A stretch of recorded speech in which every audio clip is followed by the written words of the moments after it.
Good morning, Ultimate Hustlers and Digital Empire Builders. It is that time for the Cortez Hustle Show. And today we got another wonderful show lined up for you today. We're talking marketing secrets with a 30-year vet in the game. Mr. Stephen Walker is going to be talking about the importance of your story, how to get your message to match the market that you're trying to reach, man. This is going to be a phenomenal episode. If you are in business and you're trying to grow, marketing is a huge component to doing just that. And we have there's nobody better to teach on these principles and strategies when it comes to marketing. So do me a huge favor, ladies and gentlemen, comment in the chat where you're from, drop the name of your business and or your brand, and let's kick it this morning.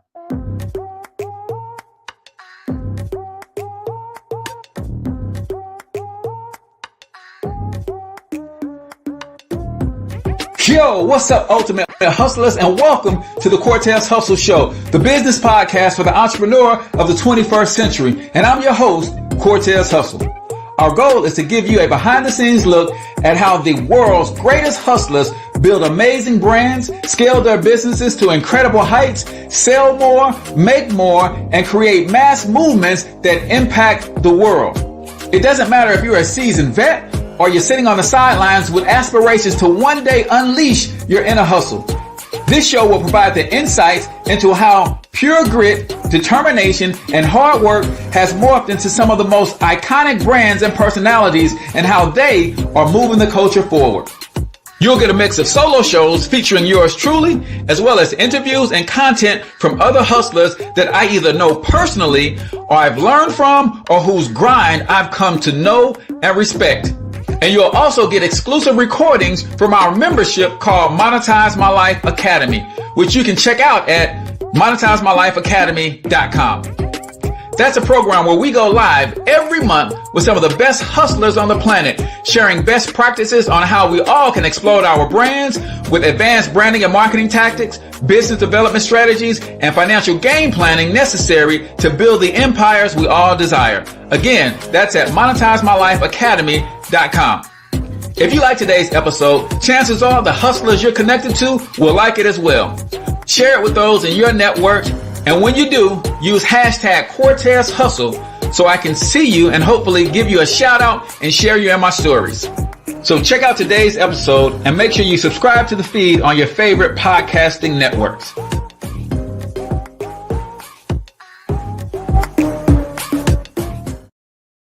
All right, ladies and gentlemen, welcome to the Cortez Hustle Show. I am, of course, your host, Cortez Hustle, everybody's favorite fatherpreneur, coming to you live and direct from the Black Bear Success Mastermind Studios right here in St. Louis, Missouri. If you're not familiar with the Black Bear Success Mastermind, it is a group, a collective, a collaborative effort of Black entrepreneurs who are looking to help those who want to start a business, grow a business, or if you just want to network and connect with other Black entrepreneurs, then this is a place for you. Text the keyword mastermind to 314-866-4053. Again, text the keyword mastermind to 314-866-4053 for your free invitation. We literally provide hundreds of dollars of free training, resources, tools, tips, and strategies to help you grow on your entrepreneurial journey. Today, we're talking marketing secrets with Stephen Walker, a 30-year vet in the marketing and branding space. I can't wait to have this conversation. You guys know I love to talk about marketing and branding, why it's important for you to match your message with the right market, ladies and gentlemen. So be sure to stick around for that. A couple quick announcements before we bring Stephen to the stage. The Daily Hustle, y'all, is going down, man. Listen, if you struggle with your marketing, if you struggle with your social media content, a lot of times you just don't know what to post, how frequently to post. The Daily Hustle provides you with marketing content every single day. I email you with the content to post and a short training video on how to turn one piece of content into 10 to 20 pieces of content so that you can have your marketing done for the whole week if you want to. So comment keyword Daily Hustle and I'll send you the details on how to get on that list so you can get that email every single day. Also, midday marketing tips for today. We're going to continue our series talking about video marketing, and I'm going to give you my secret video formula format. How do you flow through your videos, whether it's a 1-minute video, whether it's a 3-minute video, whether it's a 1 hour long podcast like this? There's a certain flow and format that I've been using over the years that has served me well. And I'm going to reveal it to you guys for free. So make sure you follow, like, and subscribe so that you get that. We do our midday marketing tips right around 11:30 to 12 every single day. So make sure that you are liking and following the page. So without further ado, I told y'all this young man has a 30-year track record of building amazing brands and coaching individuals and small businesses on how to grow, how to get their message out, how to really leverage all of these tools and resources like social media, like the internet as a whole, YouTube, blogging, different platforms to grow a message. So I'm going to introduce to some of you guys and present to others my good brother, Mr. Stephen Walker. Good morning, bro. How you doing this morning? I'm doing good, brother. How are you? I am doing extremely well, man. Happy to have you on the program. So I thank you for being generous with your time this morning. And we're going to get all the way into who you are and what you're doing and the amazing things that you are bringing to the culture in terms of coaching entrepreneurs on building amazing brands. But before we get to any of that, we start every show with a quote of the day. And today's quote comes from the marketing world. And I don't know where this quote originated, but I think you can speak to it and do it some justice. But if you also have your own favorite quote, then please, by all means, share that, or you can just comment on this one. So today's quote is this: if you are marketing to everyone, you are marketing to no one.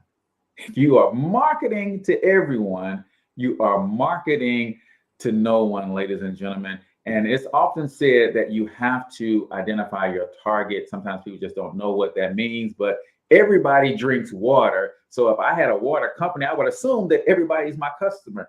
No, everybody drinks water, but not everybody is willing to pay for water. That's a difference. So you got to figure out your market. So, brother Stephen, do you want to comment on that one? Do you have your own quote that you want to share, or do you want to do a little bit of both? Oh, no, I got a quote. So one thing I learned a long time ago, that it's okay to be a copycat as long as you copy the right cat. There you go. So when it comes down to marketing, it's the same thing. You don't do what everybody's doing just because they're doing it. You do what successful people do in your industry to your target market, and then you'll be successful. Yeah, you got to model what works, man. A lot of things look cool. A lot of things seem like they should be working, but no, follow the cats who got the receipts, right? Yeah. Model those people and you will be okay. So, ladies and gentlemen, that is the quote of the day right here on the Cortez Hustle Show, brought to you by Norton Online Marketing. Ladies and gentlemen, if you're a small local business and you're struggling with attracting, serving, or retaining more customers without paid advertising, we want to help. All you got to do is text local biz to 314-730-3999. Get a free digital marketing strategy session. Text keyword local biz to 314-730-3999. My good friends over at Norton Online Marketing will get you straight. So, Stephen, my friend, I ask everybody who comes on the Cortez Hustle Show this one question, and you are not an exception. All right. I ask it to you, my friend. And the question is this: who the heck are you? That's a great. I ask myself that question every day, man. I've been on this planet 50 years, and I'm still trying to answer that question. I think who I'm becoming right now is a better way to look at that, because if you ask me who I am, I'm a father. I have two beautiful children. 21, Joshua's 26 and Kayla's 23. I've been married for 30 years to my beautiful wife, Jill. So I'm a husband. I'm also a pastor. I've been in ministry for 30 years. I'm a pastor with Thrive Church in Richmond, Virginia. We have 3 campuses, and so I'm at the Richmond campus and as the assistant campus pastor. So I do that. And I'm also a business owner. I own my MannaFest Media LLC, as well as mypurposemypower.com. As you can see on the screen is my website, and you can see what we do there. I'm also a person that God has blessed with a lot of talents, brother. So I have a lot on me, a lot I do for other people. But I'm a motivator and a business coach. And I am just in awe of what God is doing in my life and how he's using me to help other people. I love it, man. I love it. And that's what is at the heart of entrepreneurship, is service to others. 2 things at the heart of entrepreneurship: innovation, right? Solving problems. We find problems, we solve them. Great entrepreneurs are good problem solvers, but the best entrepreneurs are problem hunters, right? We go out and find problems before they actually show up and manifest, and have solutions waiting for that problem to manifest, right? That's right. But we're also servants of the people, right? A good friend of mine, Haziq Ali, says he's an entrepreneurial supremacist, right? I believe that entrepreneurs are the people who really bring this world and push everything with the products and the services and the innovation. So thank you so much for that. But let's get back. Let's take it back a little bit, man. Walk us through the life of young Stephen Walker, man. You're a pastor, and as a son of a minister, my mom's been a minister in ministry 30 plus years. Were you a preacher's kid coming up, or did that call happen to you later in your life? No, I never met my father. He left my mom when I was 1. I have an older brother and older sister. We're all born 1 year apart. And so my mom, single Black woman in Germantown, Philadelphia, decided to get us out of there when I was 4 and move us to a better place. So yeah, we moved to Virginia when I was around 4 years old. And she took us to church, to a Baptist church. And I'm a very creative person. And so I keep myself occupied. In Baptist church, you cannot be making a lot of noise. You're just not going to do that. You're not going to embarrass me up in here, that kind of thing. And so what I would do is I would repeat what the pastor was saying in my head. Like every Sunday, I would say what he's saying. And later on in life, I realized that I was sowing seeds into my own spirit. And although I didn't know what I was saying, I was still speaking God's word to myself. But it happened later in life after I did the prodigal son thing. I went out into the street and sowed my oats and did what I felt like doing. When I came to the end of myself, I realized that I couldn't live without God. And so I came to Christ, and then eventually started wanting to teach people the truth that I was learning. Gotcha. As a young man, entrepreneur as a kid, were you selling candy at school? Oh, no, I was a hustler. I'm on the right show. I was a hustler as a kid. I mean, my brother and I, we actually were, our first money-making venture was newspaper route. Okay. And so we would, like 4:30, 5 o'clock in the morning before we go to school, we would deliver newspapers to our neighborhood. And, we were kind of good kids, but we got in trouble a lot. And so we noticed every now and then that people had their car doors open as we was walking by. And so we ended up getting into a little bit of trouble because we were breaking into people's cars as we were delivering newspapers. We were trying to double dip. Right. But yeah, we started off early, understanding the concepts of how to make money. Yeah, I think that's common. I too, fourth born of 6 children, raised by a single mom on welfare. And I realized the struggle early, my brothers and I, and we're always trying to figure out, like, we have rice houses in St. Louis, and these are Asian style restaurants. They sell a little box of rice, pints, and whole pints. Back then, a half pint of rice would cost 90 cents, right? And I was like, man, if I just hustle up 90 cents and feed myself, because we would literally, my mom would buy 2 boxes. She would buy one for the boys. It was 3 boys and 3 girls, and one for the girls. And we would all split a half pint of rice, right? And oftentimes she wouldn't eat. So we just figured, man, if I can just go hustle up on 90 cents, I can feed myself, and then mom can eat, right? So we pump gas and rake leaves and all kinds of stuff, man. Sounds like you are a kindred spirit in that. What was it like growing up? Did you guys have the entrepreneurial models to look up to and look after? Because for us, we were so good as hustlers when we were coming up, we didn't have that model. So the perverted hustlers saw what we were doing, and we got recruited pretty young to get into the street life. Did you experience any of that kind of stuff as well? Yeah, I mean, we had a little bit of both. My mom has just supreme work ethic, man. She was a hard worker outside the home, inside the home, and she worked. And so that was in us because she made sure that we got into work too. I remember when I was like maybe 4 or 5 years old, on my knees with a toothbrush, waxing the floor in our apartment. All of us. I'm 4, my sister's 5, my brother's 6. Like, if there's work needs to be done, we're going to get it done no matter what it is. I used to think that was child abuse, but really that was development, getting me ready for what was coming. But yeah, I had role models in my family, people who owned restaurants and stores and were doctors and all that. And so I could see that in them. So when you see that in your family, you kind of figure like, well, I come from that. So I can do that. And that, of course, we had the hustlers on the other side, the drug dealers and the people who were, in crime, making their money that way too. So, so I had to pull on both sides, coming at me. And I eventually wanted to make easier money. And so, yeah, I got into a little bit of trouble, doing that. But eventually it got to the point where when I became a teenager, I almost got, I was with a group of drug dealers, and we were in Virginia, and that on a college campus. I won't say which one it was, but we got into a fight with a local basketball team at another college that came on this other campus. And one of the guys that was with me had a gun, and it was in the car.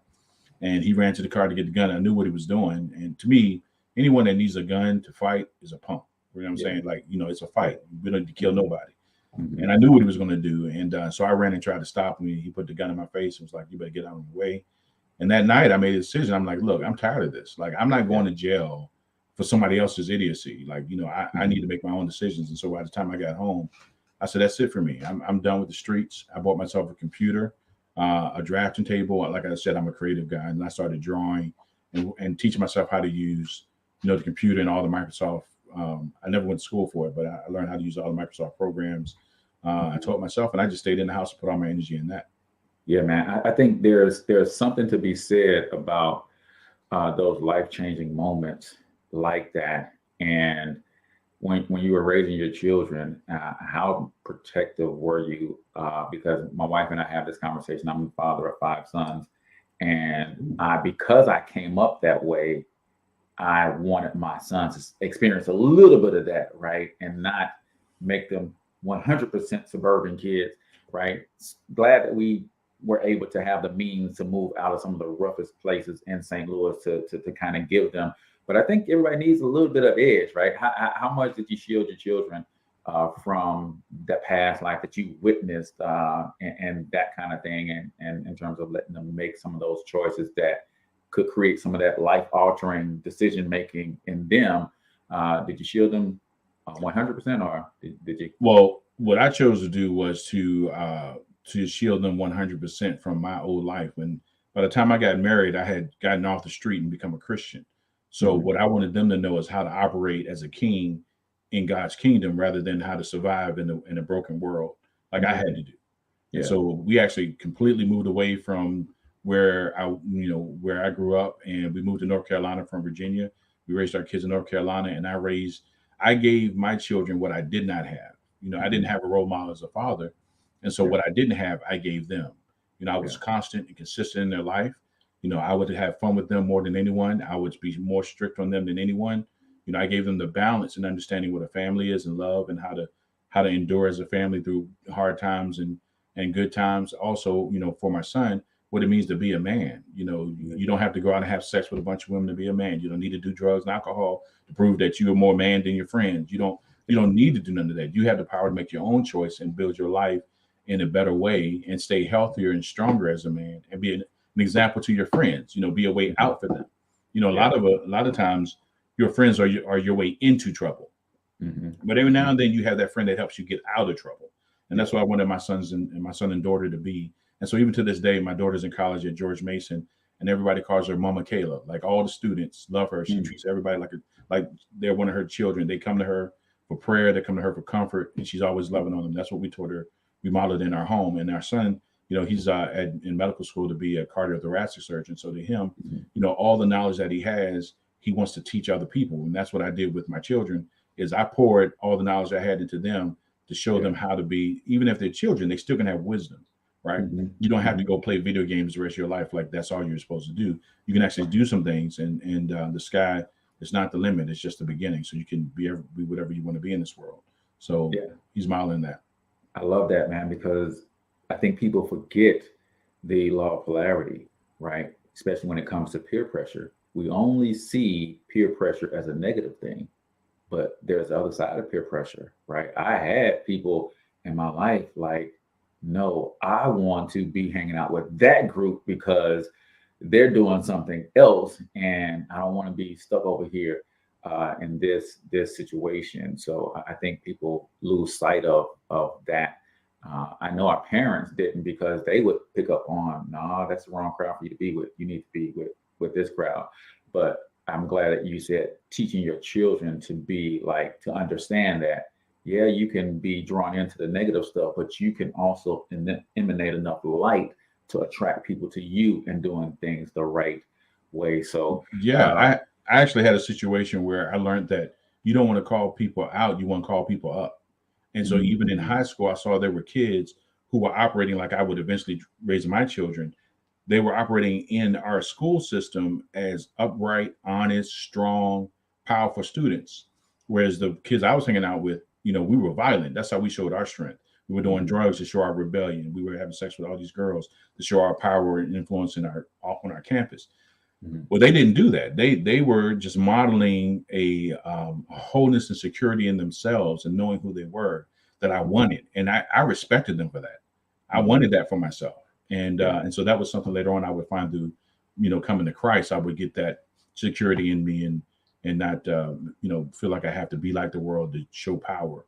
You can show power in silence and strength, man.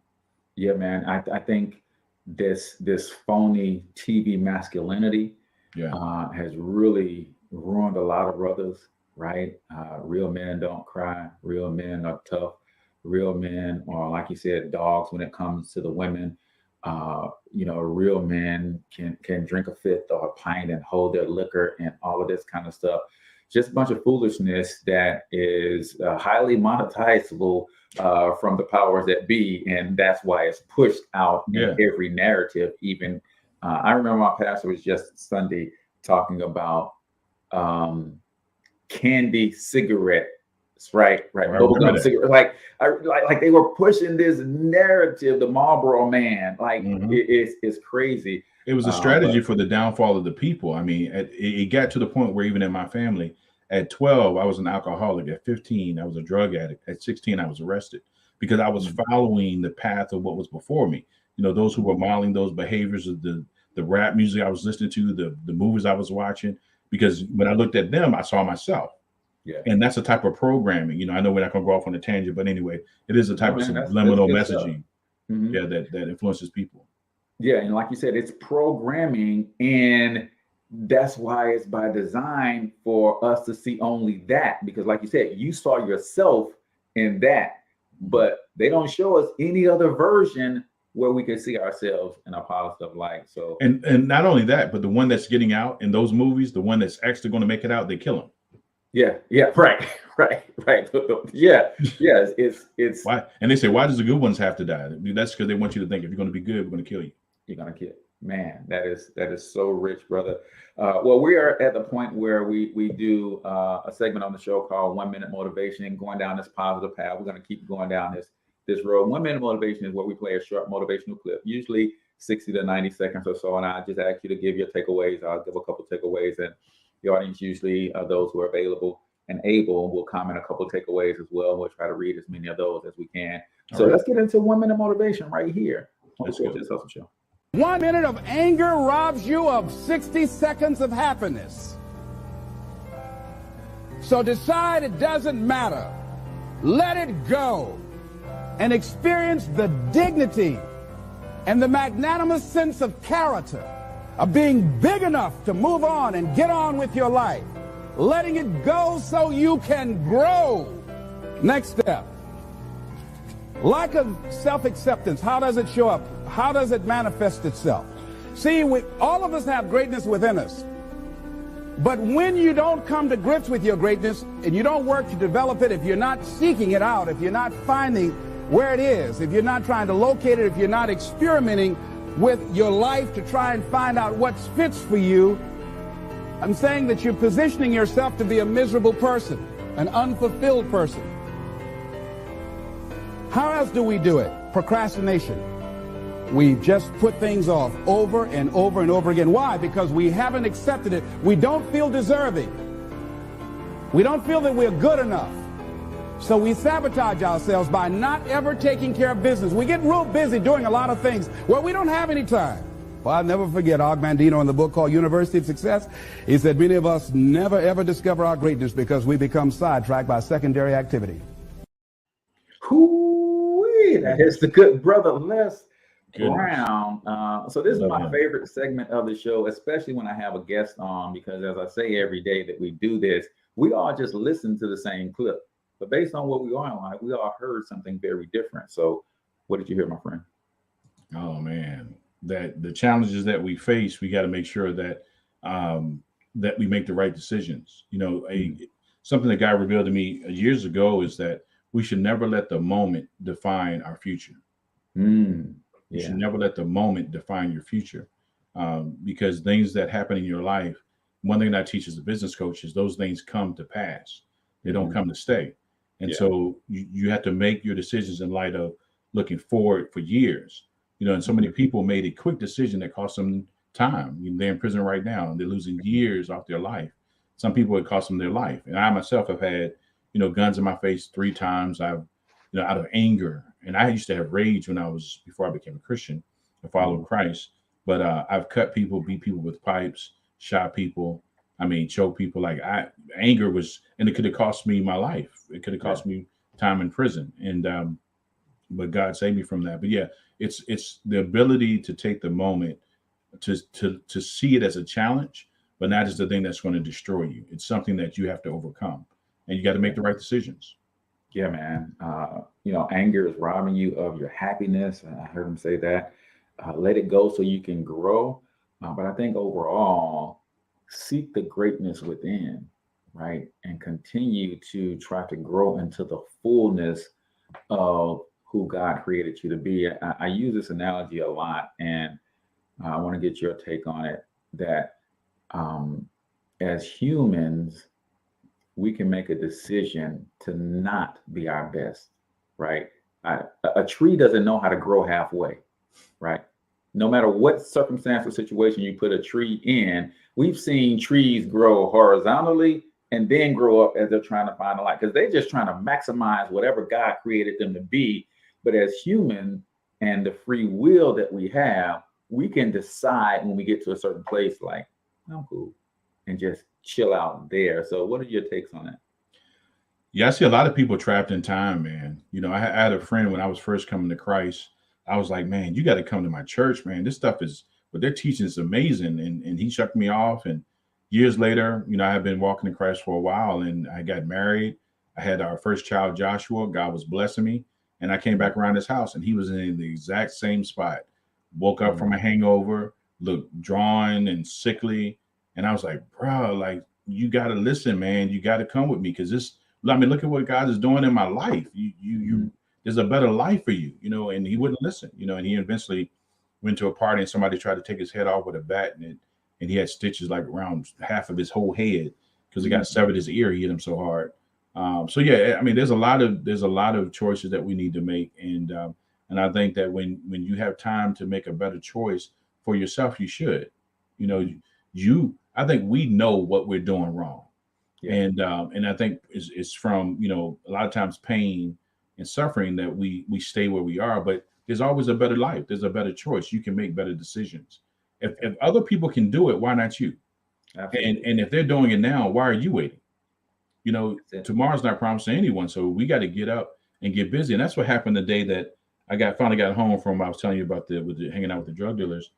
When I was walking up the sidewalk to my house and actually to my mom's house, I was making a decision with every step. I was walking away from my past and I was leaving it behind me. It was a choice. And when they were calling back, wanting to hang out, I'm like, I don't even know them. There's no communication. I'm done with that. I'm going to make a better choice because I want a better life. That's right.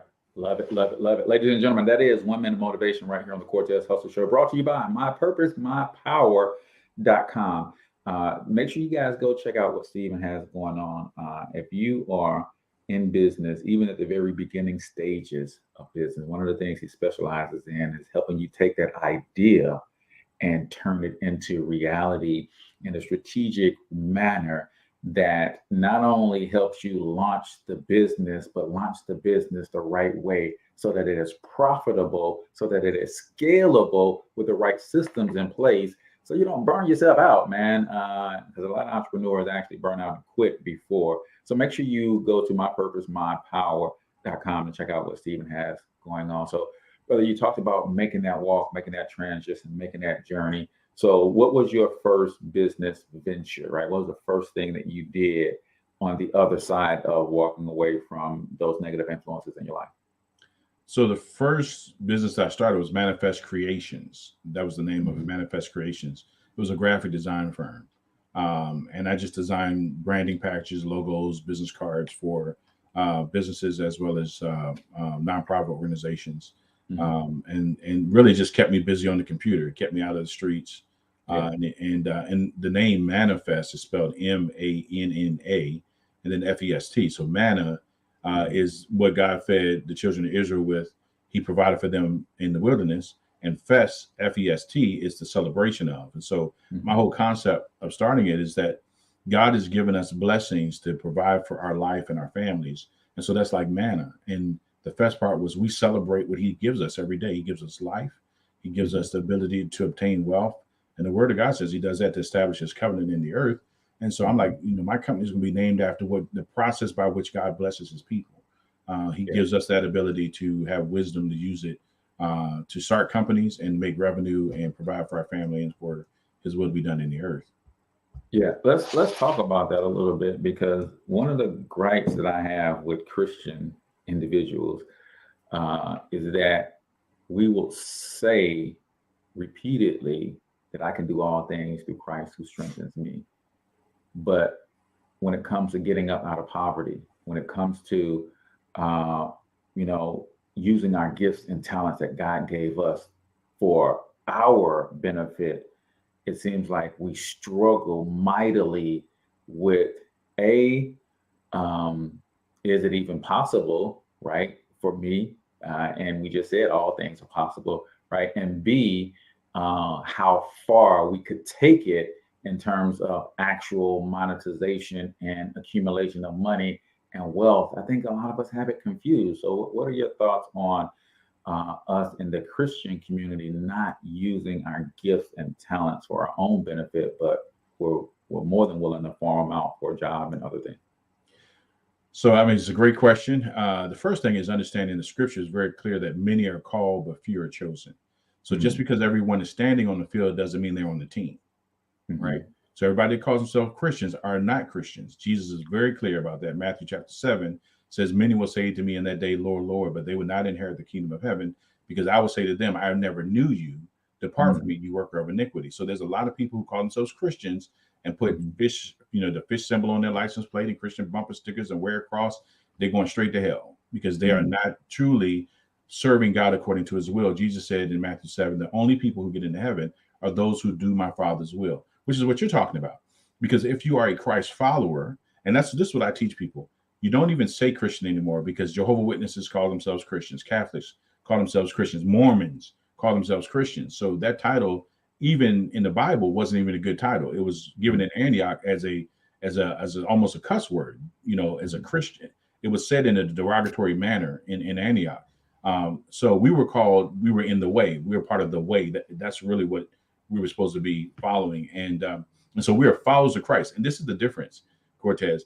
If you ask someone if they're a Christian, especially someone that has a lack of integrity and business ethic and stuff like that, you ask them, are they a Christian? They say, yeah, I'm a Christian, because they go to church. Well, the devil knows scripture doesn't make him a Christian, right?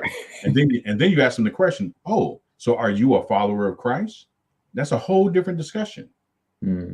Because when you follow Christ, you're gonna walk in those things that you're talking about. They should be demonstrating that they should have integrity, honesty. They should be working with true work ethic. They should be allowing God's will to be done in their life to the point where his blessings overtake them, because God says he's a rewarder of those who diligently seek him.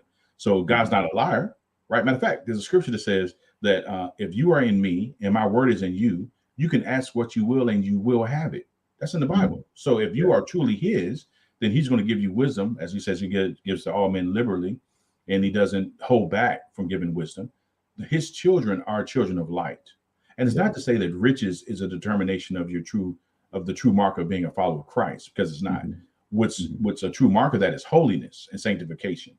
If you are following Christ, because he says, pick up your cross and follow me, then you got to remember where he took his cross to. If you're following Christ, where's he going? To the place of death, to Golgotha, right? So if you are living your life in a way to serve to the point where you're willing to die for those you're serving, then you're actually exemplifying the character of Christ, which means that in business, you're going to make sure that you're doing business decently and in order.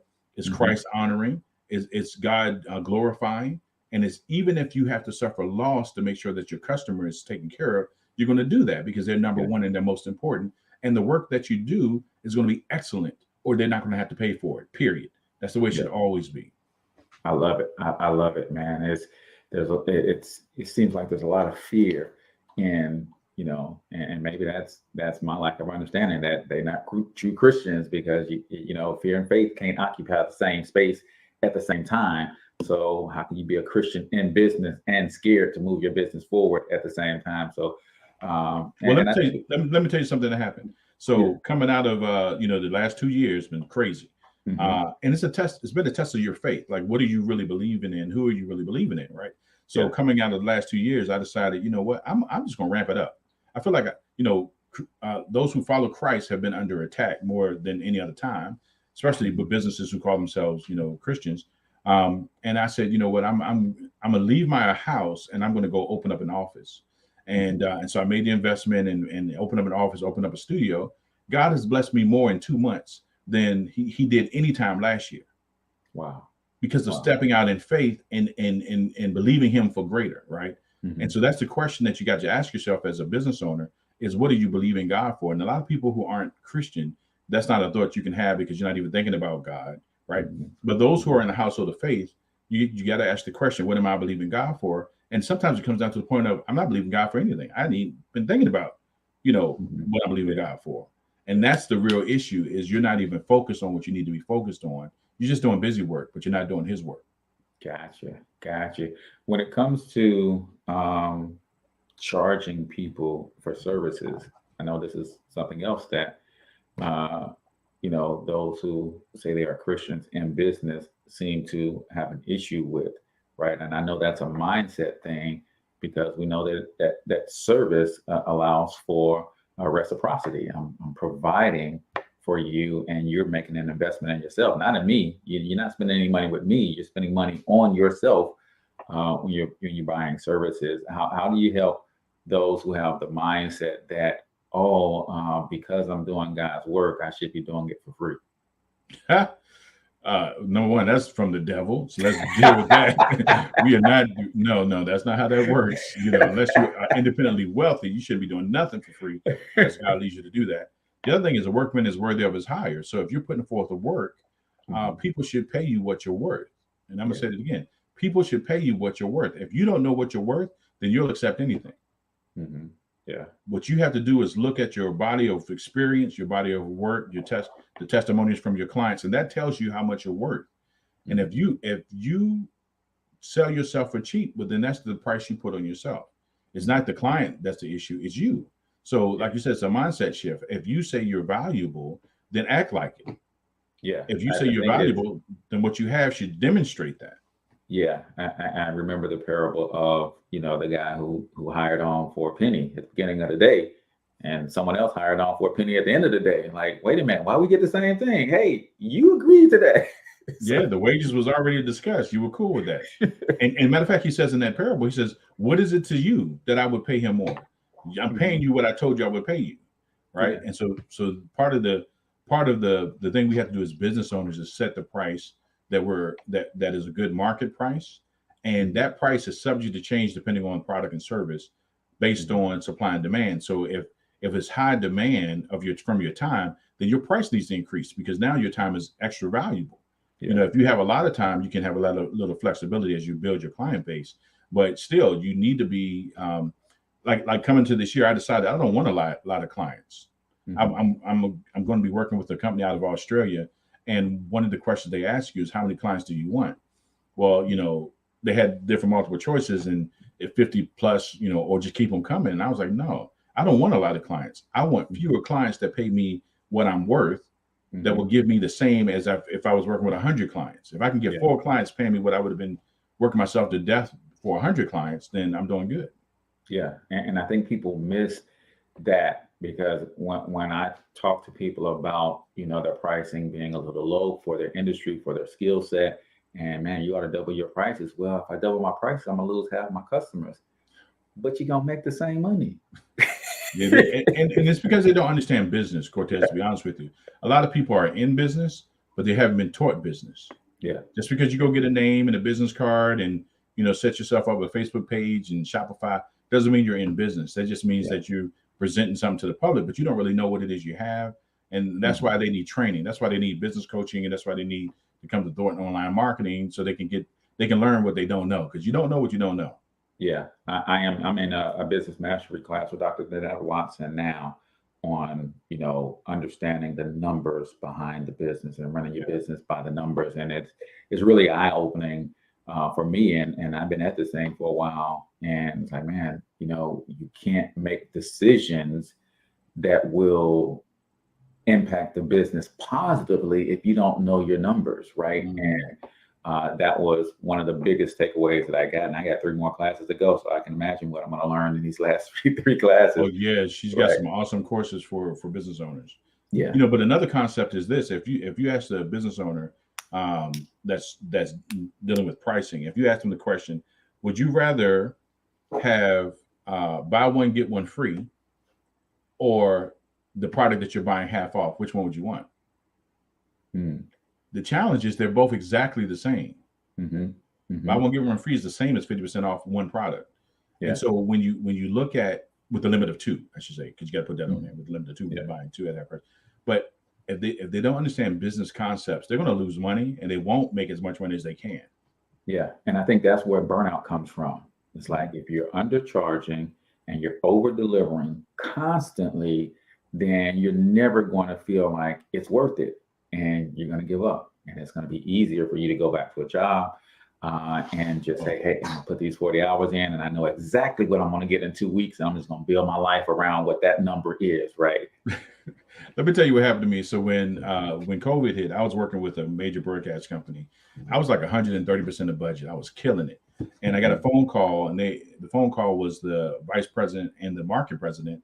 And they said, we're going to have to let you go. And I was like, excuse me? And they said, yeah, we're going through COVID downsizing. We're having to let a lot of people go. It's nothing you did wrong. It's just, we have to let staff go in every market. And I thanked them for, the opportunity. God really gave me, a lot of mercy for them in the moment.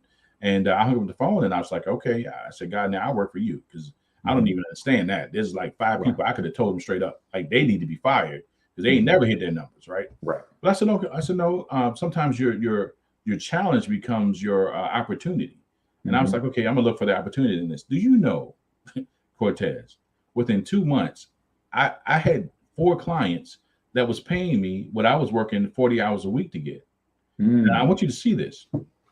I had gotten 4 clients. Well, God blessed me with 4 clients that I only worked 1 hour a week for each one of them. Now, you work a 40-hour work week. That's 160 hours per month. I was only working 4 hours a week, right? Think about this, 16 hours a month, and I was making the same amount of money as I was making for them, which means that I had so much time freedom after that. And I'm like, and then it hit me. Why did it take me so long to even do this? Like, I work 4 hours a week, and I'm making the same money, and I got the rest of the work week is mine. Yeah. I think a lot of people miss the markup on themselves, right? If you are making $100,000 a year on a job, trust and believe you're bringing $500,000 worth of value to that position. Oh my gosh. Right. So if you're not, then that's a bad business model. They don't know what they're doing, but they're not paying you and not 10xing what you're bringing to the table in terms of revenue and profit for themselves. And we got to get our people to see just that, because that's my mission, is to help businesses scale to the point that we can become the number one employers of our people, just like every other culture is the number one employers of their people. But we don't run business by the numbers. We don't create the proper structure so that we can get access to capital and things of that nature.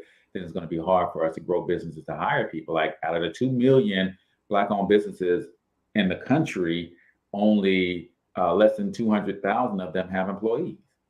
Like 1.8 million Black businesses have no employees outside of the proprietor. Okay, let me tell you why. And this, again, it's a larger strategy at play. The reason why is because we've been told it's okay to be an entrepreneur. It's okay to be a solopreneur. No, you need to be a business owner. It's a completely different model. Yeah. Now, if you don't understand how to go from entrepreneurship or solopreneur to a business owner, then you will relegate yourself to being the only one in your company, and you'll run out of strength and time and resources. You won't be able to do it on your own. Yeah. So you got to look at what it is you're trying to do. Are you trying to just have a hustle where you just make money on the side enough to pay your bills? Or are you going to scale to where you can hire other people so that you can do more work and then grow from there? Yeah, that's powerful, because that's that mindset of you not like you going from working a job to owning a job, right? Because that's what it basically becomes if you're not trying to put systems in place and processes in place to work yourself out of that position. I was just sharing with my wife this morning a model that I'm picking up on. Is like, man, you realize that I could literally have a 4 or 5 hour work week and, have my team running everything, and me then better utilizing my gift, right? That's right. Gift God gave me is creative genius, gave me patience to think through ideas and really start to see, like, those are my gifts. But if I'm doing everything in my business, I can't maximize on those gifts, right? So let's talk a little bit about some marketing strategy and some things that people should be putting in place when they're kind of thinking about their brand and their strategies and the ways to get their messages out. If I'm starting a new business, how do you walk me through kind of that ideology stage and crafting a brand that could speak to the masses and ultimately put me in a position to scale? Well, that's a great question. I actually had a white business owner tell me this one time. I walked in, he had a dealership and in North Carolina, and I walked in to sell him advertising. And when I came in, I was promoting all of the numbers of Black car buyers we had in the market, because I was working with Radio One. They were Radio One at the time. And I was bringing him the numbers on Black buying power. And he stopped me and said, hey, wait a minute. He's like, look, I don't care what color your listeners are. What I care is, can they buy the cars that I have? You need to show me all your listeners, not just the Black listeners. I need to see everybody. And I left there thinking, this is a white man telling me that he expects that even if we have Black listeners, they can afford the product. Show him the ones that can buy the product. Like, don't just, we're Black, because that narrows down the ability to provide him a bigger audience. So that would have excluded me from him buying me. Yeah. And I was like, let me think this. And over the years, I came to realize something. The first thing you got to look at is America has been set to oppress people. It's almost like passive aggressive about it. No, we're for you. We are for you. We have programs, and you're a Black business owner, and we want to have, first thing is, we're not Black. We're brown. That's the first lie. Right. You're Black. But yet that's the narrative we've been fed. And so we said, well, we're Black. Well, let's just, we're in America. They call us Black. No, you're brown. That's the first lie. And if you don't understand that, once you accept the first lie into your life, that you're Black, which you notice that when they say that you're a Black business owner, they put you into a category. Why? How come everybody else, a white business owner or an Italian business owner, they're not called white business owner? They're called a business owner. Right. Yeah. The moment they put you back in that category, they narrow down your ability to hit the mass market. Because now they've said you're Black, so you probably should just stay with Black people, right? You just do your Black thing. We're going to support you. Black power. We're with you. No, it's not that. It's like, look, if you have green in your pocket, you're my customer. I don't care what color you are. If I have a product that can benefit your company, if I have a product that can, or a service that can help you and your family, it shouldn't matter the complex, the color of my skin. It should matter the service I'm offering, right? And so we can remove that barrier. When you're talking about mass market media, you have to make sure that you're not letting your ethnicity cancel you from reaching a greater population who will do business with you. And that's a challenge, because a lot of people have been, they've been caught up with the whole kind of, we need to retake ground as a Black people. But you know what? If you look at the strategy that have been implemented before to show how you can reach a mass market by not being all Black, but being people. Martin Luther King, for example, there was two sides of that issue. It was, we're going to be nonviolent, and the white people came and helped out. Like, look, we want to help you with that. And then it was Black Panther, like, by any means necessary, we're going to kill you. You kill our people, we're going to kill your people. Which side won? It was the side that said, no, we're all one people. God only made one race. That's the human race. And so when you can look in from your marketing, you can look at your messaging and say, I'm trying to reach all people that are in my target market. You can do a better job by being more inclusive in everything that you do, because it doesn't matter if you're a female, Black, Chinese, it doesn't matter. What is the business or service that you have? Present that best case scenario to your customers in a message that appeals to their pain, by the way. And that's the thing about your branding. All your branding should point towards fulfilling a need or fixing a problem within your customers, and you'll get a better response out of that. So part of the branding is making sure, number one, your image is right. You can't use clip art. You can't do, I had a business owner tell me literally last week, I need to hire you for a service, and she's expanding. Like she has like 3 companies and she's expanding, but she was like, I need to hire you as my business coach. So she wanted me to do that, and we set that up. And then she said, and now I need some branding. I need 3 landing pages, one for each one of my companies that I'm launching. I need graphic flyers, media flyers that I can put on social media. I need a bifold brochure and pop-up banners for an event I'm going to. Like she was naming all this stuff. And I'm like, okay. And then when it came down to it, she was like, you know what? But I think the website I put together, I think I can use that. And that's what happens with small business people. They go, you know what? I need to cut corners a little bit. So the moment you say that, you have now decreased how much revenue you're going to make. Yeah. If you're not willing to invest to get the best for your company at the stage that you are, then you can't get the best from the audience when it's time to reach them.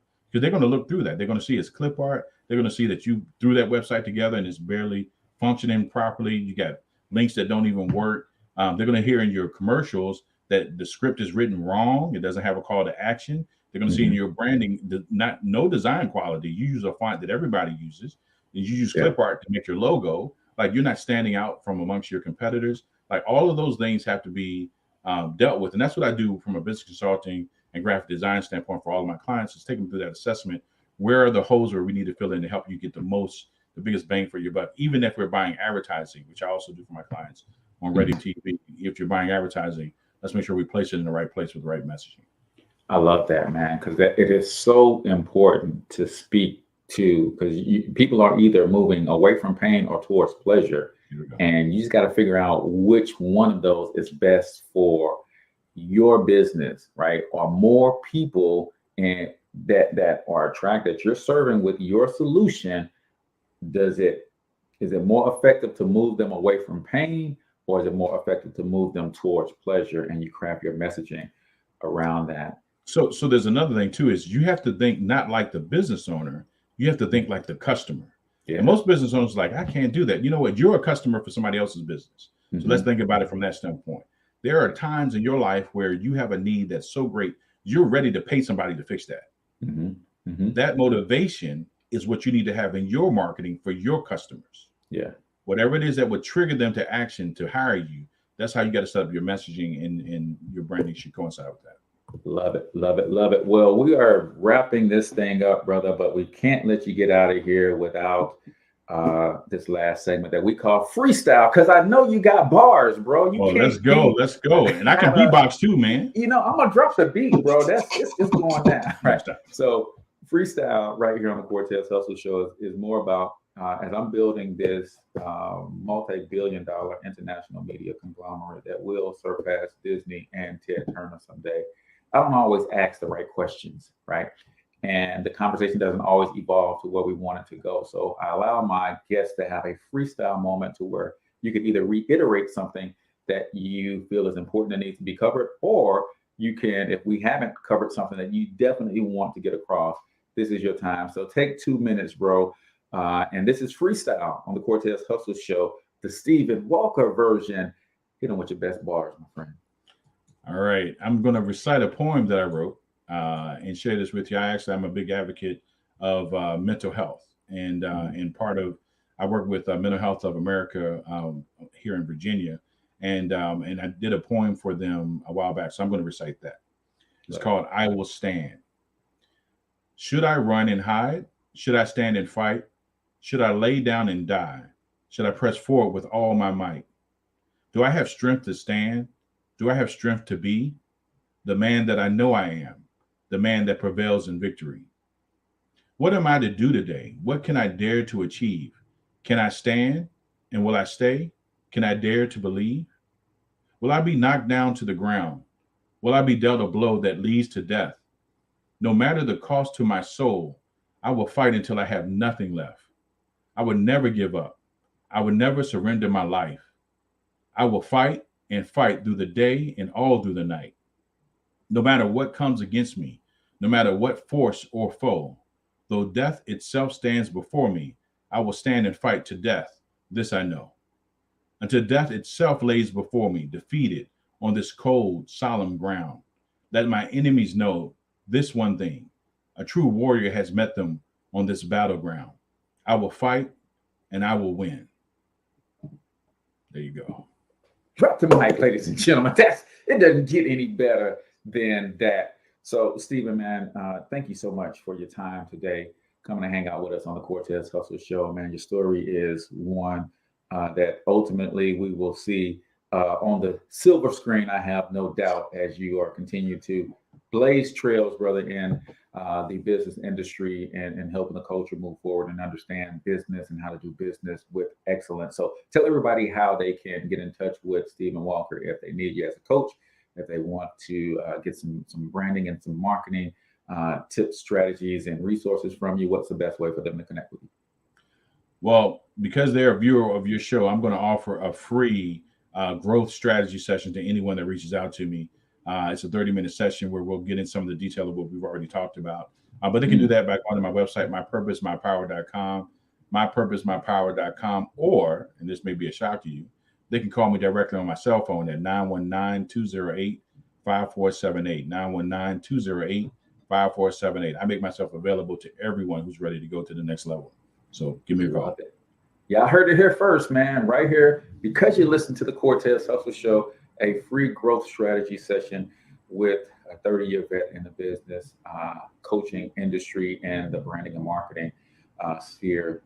Love it, love it, love it. Again, thank you so much. So that's going to do it for us here on the Cortez Hustle Show. Until we talk to you next time, I want you to get your money up because you absolutely can do it.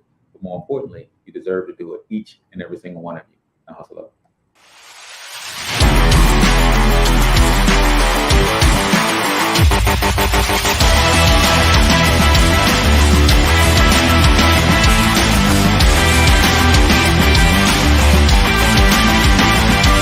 But you've got to overcome fear if you're going to win.